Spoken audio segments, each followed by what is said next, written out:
Hi friends, మేము ఇప్పుడే terrace గార్డెన్కి వచ్చామండి. గో వంకాయ ఫ్లవర్స్ వచ్చినాయి, సూపర్ ఉన్నాయి. కలర్ కాంబినేషన్ చూడండి. వంకాయలు కోస్తున్నాను. కొన్ని ఉన్నాయి, చిన్నగా ఉన్నాయి, అయినా కూడా కోసేస్తున్నాను. ఇదిగోండి, వంకాయలు బాగా వచ్చినాయి. ఇది మా పచ్చిమిర్చి మొక్క చూడండి, ఫ్లవరింగ్ వచ్చింది. ఇది 2 రోజుల్లో కాయలు అయిపోతూ ఉంటాయి అన్నమాట.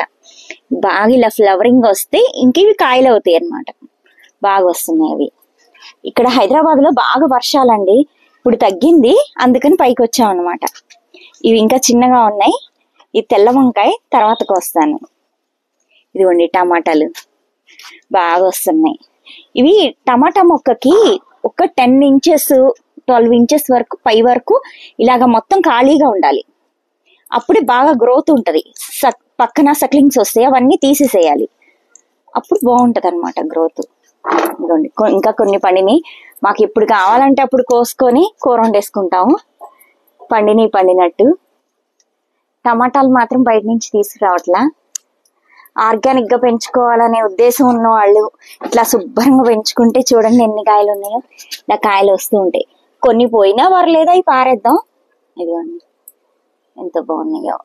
ఇదో చూడండి, మరి చెర్రీ టమాటాలు. ఇదిగోండి ఇట్లా వస్తూనే ఉంటాయి, మనం వాటిని కోసుకుంటూ ఉండాలి అంతే. ఒక్కసారి వేస్తే చాలు, చాలా వస్తాయి. ఇది ఒకేసారి గుత్తి కోసేస్తాను. ఇదిగోండి మా చెర్రీస్ చూడండి. ఇది మల్బరీస్ చూడండి ఎంత పెద్దగా అయిందో.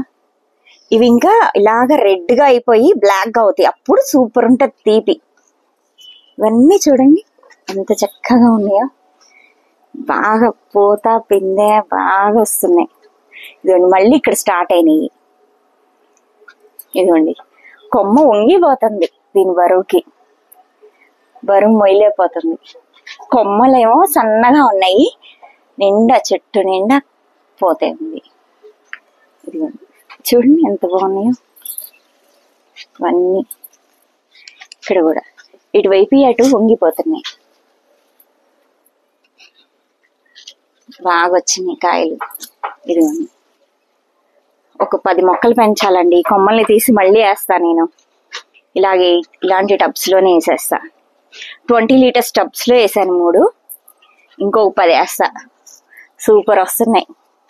పిల్లలకి చాలా హ్యాపీగా ఉంటది. ఇది నేల మీద కంటే నాకు టబ్బుల్లోనే బాగా పెరుగుతున్నాయి మల్బరీస్. ఇలాగా ఓకే ఫ్రెండ్స్, బాయ్.